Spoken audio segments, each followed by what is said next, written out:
भक्तगणों, आज आपको श्रीमद् भागवत में राजा परीक्षित को श्री श्राप का सांप की कथा कहूँगा। आप उसको ध्यानपूर्वक सुने और चैनल को लाइक करें, सब्सक्राइब जरूर करें। सुनिए।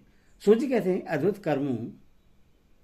अद्भुत कर्मा भगवान श्री कृष्ण की कृपा से राजा परीक्षित अपनी माता की कोख में अश्वत्थामा के ब्रह्मास्त्र से जल जाने पर भी मरे नहीं। जिस समय ब्राह्मण के सांप से उन्हें डसने के लिए तक्षक आया, उस समय वे प्राणनाशक के महान भय से भी भयभीत नहीं हुए, क्योंकि उन्होंने अपना चित्त भगवान श्री कृष्ण के चरणों में समर्पित कर रखा था। उन्होंने सबकी आसक्ति छोड़ दी। गंगा तट पर जाकर श्री सुखदेव जी से उपदेश ग्रहण किया और इस प्रकार भगवान के स्वरूप को जानकर अपने शरीर को त्याग दिया। जो लोग भगवान श्री कृष्ण की लीला कथा कहते रहते हैं, उस कथा मृत का पान करते रहते हैं और उन दोनों ही साधनों के द्वारा उनके चरण कमलों का स्मरण करते रहते हैं, उन्हें अंतकाल में भी मोह नहीं होता। जब तक पृथ्वी पर अभिमन्यु महाराज परीक्षित सम्राट रहे, तब तक चारों ओर व्याप्त हो जाने पर भी कलयुग का कुछ भी प्रभाव नहीं था। वैसे तो जिस क्षण श्री कृष्ण ने पृथ्वी का परित्याग किया, उसी समय पृथ्वी में अधर्म का मूल कारण कलयुग आ गया था। भरमर के समान सारग्राही सम्राट परीक्षित कलयुग से कोई द्वेष नहीं रखते थे, क्योंकि इस समय यह एक बहुत बड़ा गुण है कि पुण्य कर्म तो संकल्प मात्र से ही फलीभूत हो जाते हैं, परंतु पाप कर्म का फल शरीर से करने पर ही मिलता है, संकल्प मात्र से नहीं। यह भेड़ी के समान बालकों के प्रति सुरवीर और धीर वीर पुरुषों के लिए बड़ा भीरू है। यह परमादि मनुष्य को अपने बस में करने के लिए ही सदा सावधान रहता है। सनकादि ऋषियों, आप लोगों को मैंने भगवान की कथा से युक्त राजा परीक्षित का पवित्र चरित्र सुनाया। आप लोगों ने यही पूछा था, भगवान श्री कृष्ण कीर्तन करने योग्य बहुत सी लीलाएं करते हैं, इसलिए उनके गुण और लीलाओं से संबंध रखने वाली जितनी भी कथाएं हैं, कल्याणकामी पुरुषों को उन सब का सेवन करना चाहिए। ऋषियों ने कहा, सौभ्य स्वभाव सूत जी, आप युग युग जिए, क्योंकि मृत्यु के प्रभाव में पड़े हुए हम लोगों को आप भगवान श्री कृष्ण की अमृतमयी उज्ज्वल कीर्ति का स्मरण कराते हैं। यज्ञ करते करते उसके धुएं से हम लोगों का शरीर धूमिल हो गया है, फिर भी इस कर्म का कोई विश्वास नहीं है। इधर आप तो वर्तमान में ही भगवान श्री कृष्ण चंद्र के चरण कमलों का मादक और मधु पिलाकर हमें तृप्त कर रहे हैं। भगवत प्रेमी भक्तों के लव मात्र के सत्संग से स्वर्ग एवं मोक्ष की भी तुलना नहीं की जा सकती। फिर मनुष्य के तुच्छ भोगों की तो बात ही क्या है। ऐसा कौन रस मर्मज्ञ होगा जो महापुरुषों के एकमात्र जीवन सर्वस्व श्री कृष्ण की लीला कथाओं से तृप्त हो जाए। समस्त प्राकृतिक गुणों से अतीत भगवान के अचिंत्य अनंत कल्याणमय गुणों का पार तो ब्रह्मा शंकर आदि बड़े बड़े योगेश्वर भी नहीं पा सकते। विद्वान, आप भगवान को ही अपने जीवन का ध्रुव तारा मानते हैं, इसीलिए आप सत्पुरुषों के एकमात्र आश्रय भगवान के उदार और विशुद्ध चरित्रों का हम श्रद्धालु श्रोताओं के लिए विस्तार से वर्णन कीजिए। भगवान के परम प्रेमी महाबुद्धि परीक्षित ने श्री सुखदेव जी के उपदेश किए हुए जिस ज्ञान से मोक्ष रूप भगवान के चरण कमलों को प्राप्त किया, आप कृपा करके उसी ज्ञान और परीक्षित का परम पवित्र उपाख्यान का वर्णन कीजिए, क्योंकि उसमें कोई बात छिपाकर नहीं कही गई होगी और भगवत प्रेम की अद्भुत योग निष्ठा का निरूपण किया गया होगा। उसमें पद पद पर भगवान श्री कृष्ण की लीलाओं का वर्णन हुआ होगा। भगवान के प्यारे भक्तों को वैसा प्रसंग सुनने में बड़ा रस मिलता है। सूर्य कहते हैं, अहो विलोम जाति में उत्पन्न होने पर भी महात्माओं की सेवा करने के कारण आज हमारा जन्म सफल हो गया, क्योंकि महापुरुषों के साथ बातचीत करने मात्र से ही निज कुल में उत्पन्न होने की मनोव्यथा शीघ्र ही मिट जाती है। फिर उन लोगों की तो बात ही क्या है जो सत्पुरुषों के एकमात्र आश्रय भगवान का नाम लेते हैं। भगवान की शक्ति अनंत है, वे स्वयं अनंत हैं। वास्तव में उनके गुणों की अनंतता के कारण ही उन्हें अनंत कहा गया है। भगवान के गुणों की समता भी जब कोई नहीं कर सकता, तब उनसे बढ़कर तो कोई हो ही कैसे सकता है।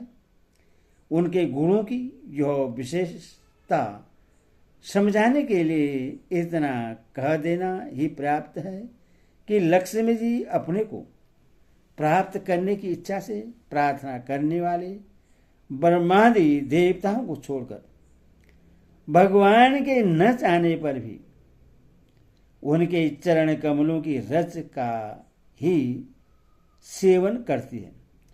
ब्रह्मा जी ने भगवान के चरणों का प्रक्षालन करने के लिए जो जल संपृक्त किया था, वही उनके चरण नखों से निकलकर गंगा जी के रूप में प्रवाहित हुआ। यह जल महादेव जी सहित सारे जगत को पवित्र करता है। ऐसी अवस्था में त्रिभुवन में श्री कृष्ण के अतिरिक्त भगवान शब्द का दूसरा और क्या अर्थ हो सकता है। जिनके प्रेम को प्राप्त करके धीर पुरुष बिना किसी हिचक के देह घे आदि की दृढ़ आसक्ति को छोड़ देते हैं और उस अंतिम परमहंस आश्रम को स्वीकार करते हैं, जिसमें किसी को कष्ट न पहुंचाना और सब ओर से उपशांत हो जाना ही स्वधर्म होता है। सूर्य के समान प्रकाशमान महात्माओं, आप लोगों ने मुझसे जो कुछ पूछा है वह मैं अपनी समझ के अनुसार सुनता हूं। जैसे पक्षी अपनी शक्ति के अनुसार आकाश में उड़ते हैं, वैसे विद्वान लोग भी अपनी अपनी बुद्धि के अनुसार ही श्री कृष्ण की लीला का वर्णन करते हैं। एक दिन राजा परीक्षित धनुष लेकर वन में शिकार खेलने गए हुए थे। हिरण के पीछे दौड़ते दौड़ते हुए थक गए और उन्हें बड़े जोर की भूख और प्यास लगी। जब कहीं उन्हें कोई जलाशय नहीं मिला, तब वे पास के ही एक ऋषि के आश्रम में घुस गए। उन्होंने देखा कि वहां आंखें बंद करके शांत भाव से एक मुनि आसन पर बैठे हुए हैं। इंद्रिय प्राण मन और बुद्धि के निवृत्त हो जाने से वे संसार से ऊपर उठ गए हैं। जागृत स्वप्न सुषुप्त तीनों अवस्थाओं से रहित निर्विकार ब्रह्म रूप तुर्य पद में वे स्थित थे। उनका शरीर बिखरी हुई जटाओं से और कृष्ण मृग चर्म से ढका हुआ था। राजा परीक्षित ने ऐसी ही अवस्था में उनसे जल मांगा, क्योंकि प्यास से उनका गला सूखा जा रहा था। जब राजा को वहां बैठने के लिए तिनके का आसन भी न मिला, किसी ने उन्हें भूमि पर भी बैठने को न कहा अर्घ्य और आदर भरी मीठी बातें तो कहाँ से मिलती। तब अपने को अपमानित सा मानकर वे क्रोध के वश हो गए। सौनक जी वे भूख प्यास से छटपटा रहे थे, इसलिए एकाएक उन्हें ब्राह्मण के प्रति ईर्ष्या और क्रोध हुआ है। उनके जीवन में इस प्रकार का यह पहला ही अवसर था। वहां से लौटते समय उन्होंने क्रोधवश धनुष की नोक से एक मरा सांप उठाकर ऋषि के गले में डाल दिया और अपनी राजधानी में चले आए। उनके मन में यह बात आई कि उन्होंने जो अपने नेत्र बंद कर रखे हैं, सो क्या वास्तव में इन्होंने अपनी सारी इंद्रिय वृत्तियों का निरोध कर लिया है, अथवा इन राजाओं से हमारा क्या प्रयोजन है। यो सोचकर इन्होंने झूठ मूठ समाधि का ढोंग रच रखा। उन समीक मुनि का पुत्र बड़ा तेजस्वी था।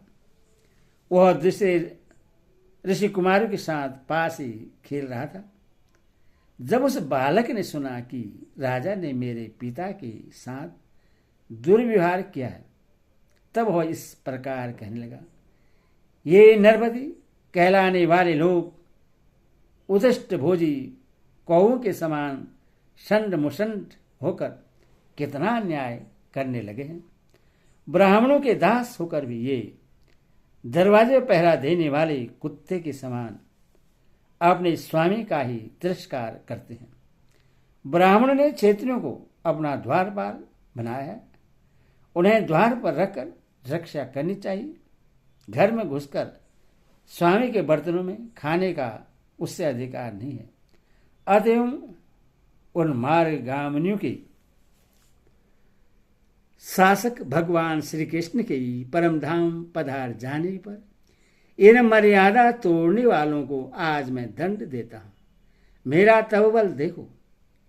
अपने साथी बालकों से इस प्रकार कहकर क्रोध से लाल लाल आंखों वाले उस ऋषि कुमार ने कौशिकी नदी के जल से आचमन करके अपने वाणी रूप वज्र का प्रयोग किया।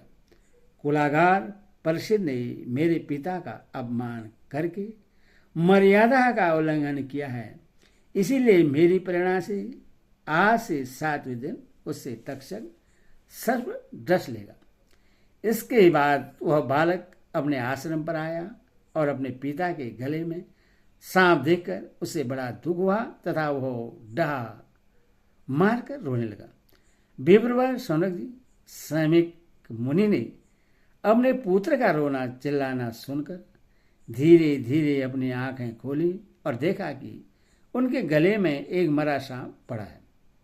उससे फेंककर उन्होंने अपने पुत्र से पूछा, बेटा तुम क्यों रो रहे हो?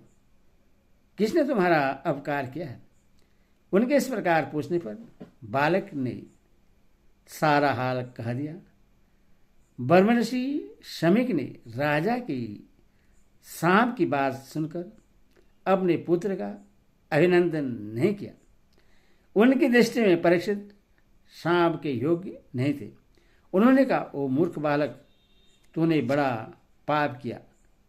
खेद है कि उनकी थोड़ी सी गलती के लिए तूने उनको इतना बड़ा दंड दिया। तेरी बुद्धि अभी कच्ची है। तुझे भगवत स्वरूप राजा को साधारण मनुष्य के समान नहीं समझना चाहिए, क्योंकि राजा के दुस्सह तेज से सुरक्षित और निर्भय रहकर ही प्रजा अपना कल्याण संपादन करती है। जिस समय राजा का रूप धारण करके भगवान पृथ्वी पर नहीं दिखाई देंगे, उस समय चोर बढ़ जाएंगे और अरक्षित भेड़ों के समान एक क्षण में ही लोगों का नाश हो जाएगा। राजा के नष्ट हो जाने पर धन आदि चुराने वाले चोर जो पाप करेंगे, उनके साथ हमारा कोई संबंध न होने पर भी वह हम पर भी लागू होगा, क्योंकि राजा के न रहने पर लुटेरे बढ़ जाते हैं और वे आपस में मार पीट गाली गलौज करते हैं। साथ ही पशु, स्त्री और धन संपत्ति भी लूट लेते हैं।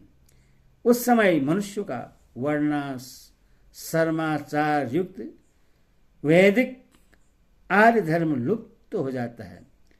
अर्थ, लोभ और काम वासना के विवश होकर लोग कुत्तों और बंदरों के समान वर्ण संकर हो जाते हैं। सम्राट परीक्षित तो बड़े ही तपस्वी और धर्म धुरंधर हैं। उन्होंने बहुत से अश्वमेध यज्ञ किए हैं और भगवान के परम प्यारे भक्त हैं। वे ही राशि भूख प्यास से व्याकुल होकर हमारे आश्रम पर आए थे। वे शाम के योग्य कदापि नहीं है। इस नासमझ बालक ने हमारे निष्पाप सेवक राजा का अपराध किया है। सर्वात्मा भगवान कृपा करके इसे क्षमा करें। भगवान के भक्तों में भी बदला लेने की शक्ति होती है, किंतु वो दूसरों के द्वारा किए हुए अपमान, धोखेबाजी, गाली गलौज, आपेश और मार पीट का कोई बदला नहीं लेते। महामुनि समी को पुत्र के अपराध पर बड़ा पश्चाताप हुआ। राजा परीक्षित ने जो उनका अपमान किया था उस पर तो उन्होंने ध्यान ही नहीं दिया। महात्मा का स्वभाव ही ऐसा होता है कि जगत में जब दूसरे लोग उन्हें भूख, उन्हें सुख दुखादि द्वंद्वों में डाल देते हैं तभी प्राय हर्षित या व्यथित नहीं होते, क्योंकि आत्मा का स्वरूप तो गुणों से सर्वदा परे है। हरि ओम तत्सत। हरि ओम।